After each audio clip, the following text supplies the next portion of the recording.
السلام علیکم ناظرین کرام، شروع کرتی ہوں اللہ تعالیٰ کے بابرکت نام سے جو بڑا مہربان اور نہایت رحم والا ہے۔ ناظرین کرام، ہم نے آپ سے بتایا تھا کہ حضور پاک صلی اللہ علیہ وسلم سے قریش مکہ نے 3 سوال کیے تھے، جس میں انہوں نے اصحاب کہف کے بارے میں دریافت کیا تھا۔ یہ سوال انہوں نے علماء یہود سے لیے تھے۔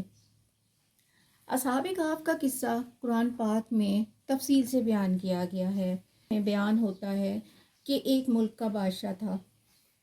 کہا جاتا ہے کہ یہ ملک روم کا بادشاہ تھا، جس کا نام وقیانوس تھا۔ وہ بہت بڑی سلطنت تھی اس کی، اور فوج و لشکر بھی کثیر تعداد میں تھا۔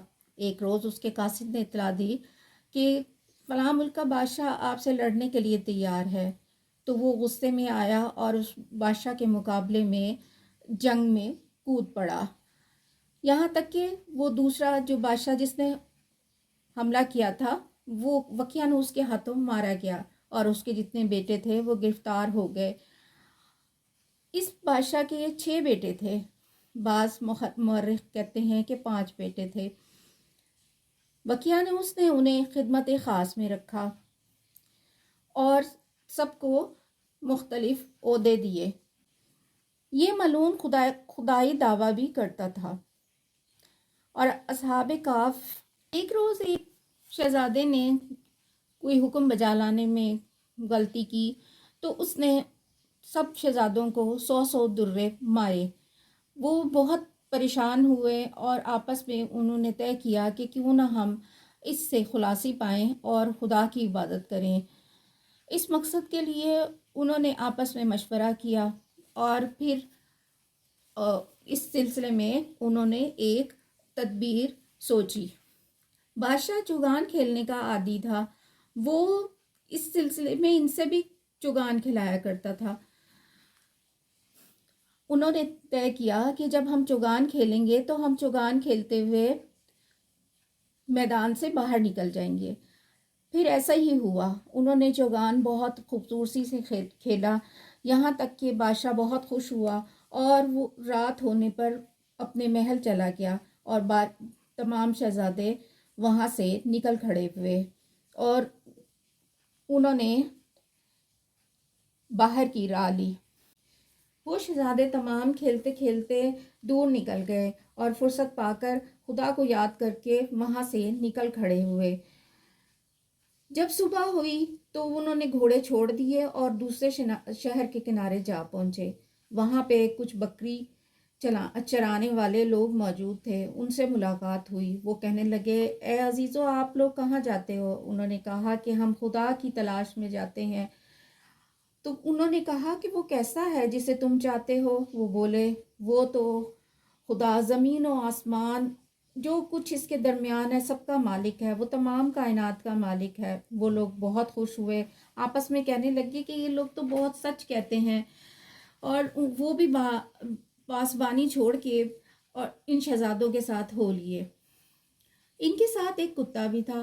شہزادوں نے کہا، اس کو واپس کر دو، اگر یہ بھونکے گا تو اس کی آواز سن کر لوگ ہمیں پکڑ لیں گے۔ ان لوگوں نے اس کتے کو بہت پیٹا، مارا اور اسے بھگانے کی کوشش کی، لیکن اس کا سارا بدن بھی زخمی ہو گیا، لیکن اس نے ان کا پیچھا نہیں چھوڑا۔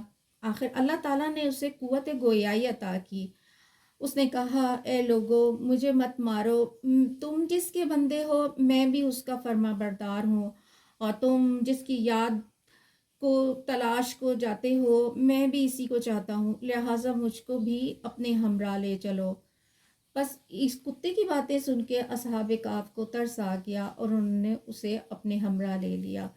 رات ہو گئی، چلتے چلتے تو ایک پہاڑ کی کھو میں جا گھسے اور کہنے لگے کہ چلو کچھ دیر آرام کر لیں۔ ترجمہ ہے کہ جب جا پہنچے وہ جوان اس کھو میں، پھر وہ بولے، اے رب، دے ہم کو اپنے پاس سے مہر اور بنا دے ہمارے کام۔ پس پردہ ڈال دیا ہم نے اوپر کانوں کے ان کے، یعنی سلا دیا ہم نے ان کو بیچ گار کے کئی برس گنتی کے۔ پھر اٹھایا ہم نے ان کو، اور معلوم کریں کہ کس نے یاد رکھی ہے جتنی مدت وہ سوئے رہے۔ الغرض وہ اٹھے اور وہ ان میں سے ایک روٹی لینے کے لیے بازار کی راہ لی۔ آپس میں کہنے لگے کہ تم کتنے دیر سوئے ہو؟ وہ کہنے لگے 1 دن یا اس سے بھی کم۔ روٹی لینے چلا گیا۔ ایک روایت میں یہ بھی ہے کہ یہ بادشاہ کے پاس جو ملازم تھے یہ سارے، یہ کوئی نان بائی کا اور کوئی باورچی کا بیٹا تھا، ان میں سے ایک کو یہ جادو سیکھنے کے لیے بھیجتا تھا۔ اس کی ملاقات ایک راہب سے ہو گئی۔ راہب نے لڑکے کو جادو سیکھنے سے روکا اور کہا کہ تم مسلمان کیوں نہیں ہو جاتے؟ وہ پھر ایمان لے آیا۔ بادشاہ کو جب خبر ہوئی تو اس نے اس لڑکے کو پھانسی دینے کا حکم دے دیا۔ اس کے بھائیوں کو جب پتہ چلا تو انہیں بہت شدید رنج ہوا اور انہوں نے آپس میں طے کیا اور انہوں نے کسی طریقے سے اپنے بھائی کو چھڑا لیا، اور یہ سب لوگ بھی اللہ کی تلاش میں نکل کھڑے ہوئے اور پھر جا کر ایک پہاڑ کی کھو میں سو گئے۔ یہ تقریباً 300 برس تک سوتے رہے۔ بعض روایت میں ہے کہ 309 برس تک سوتے رہے۔ ان کی تعداد کا بھی کسی کو علم نہیں ہے کہ یہ کتنے لوگ تھے۔ کچھ لوگ کہیں گے کہ ترجمہ ہے کہ کچھ لوگ کہیں گے کہ وہ 3 ہے، چوتھا ان کا کتا، اور یہ بھی کہیں گے کہ وہ 5 ہے، چھٹا ان کا کتا، بغیر دیکھے نشانی کے پتھر چلانا، اور یہ بھی کہیں گے کہ وہ 7 ہیں اور 8واں ان کا کتا۔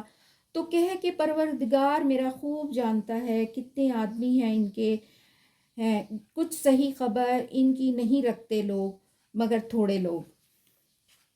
جب وہ لوگ 309 برس تک سوتے رہے تو بیدار ہوئے۔ جیسا کہ بتایا، آپس میں کہنے لگے کہ ہم کتنی دیر سوئے؟ وہ کہنے لگے کہ رات یا 1 دن یا اس سے بھی کم۔ تو چونکہ وہ نیند سے بیدار ہوئے تھے تو بھوک کا غلبہ تھا، اس لیے انہوں نے ایک کو پیسے دے کر بازار بھیجا۔ اب ان کے پاس جو سکہ تھا وہ وقیانوس بادشاہ کے زمانے کا تھا۔ جب وہ نان بائی کی دکان پر گیا تو اس نے وہ سکہ دیا اور روٹی لینے کی کوشش کی۔ نان بائی نے یہ دیکھا تو اس نے کہا کہ یہ تو بہت پرانا سکہ ہے، اس پہ تو وقیانوس بادشاہ کا نام دیکھتا ہوں، اس کو تو گزرے ہوئے کئی زمانے گزر گئے اور اس کا تو نام و نشان بھی باقی نہیں۔ تم نے ضرور کوئی خزانہ پایا ہے، ایسا کرو تم اس میں سے کچھ حصہ مجھے بھی دو۔ یہ آپس میں گفتگو ہو رہی تھی تو وہاں ایک مجمع جمع ہو گیا۔ ان میں سے کسی نے بادشاہ کو اطلاع دی۔ بادشاہ بہت عادل مزاج تھا، وہ فوراً پہنچا۔ اس نے اس کو کہلا بھیجا کہ اسے میرے پاس حاضر کیا جائے۔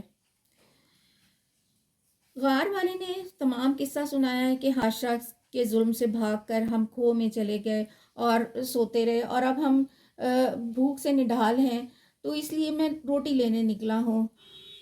بادشاہ یہ سن کر بہت حیران ہوا۔ اس نے علماء تواریخ کو بلا بھیجا اور ان سے پوچھا کہ بادشاہ وقیانوس کون تھا۔ انہوں نے جب اس کی باتیں سنی اور تو کہا کہ جو یہ شخص کہہ رہا ہے بالکل ٹھیک کہہ رہا ہے، یہ بادشاہ بہت ظالم تھا اور اس کو گزرے کئی زمانے گزر چکے ہیں۔ یہی سوچا کہ کیوں نہ میں اس غار والے کے ساتھ جاؤں اور جا کر تمام ماجرا دریافت کروں۔ وہ اس کے ساتھ ہو لیا۔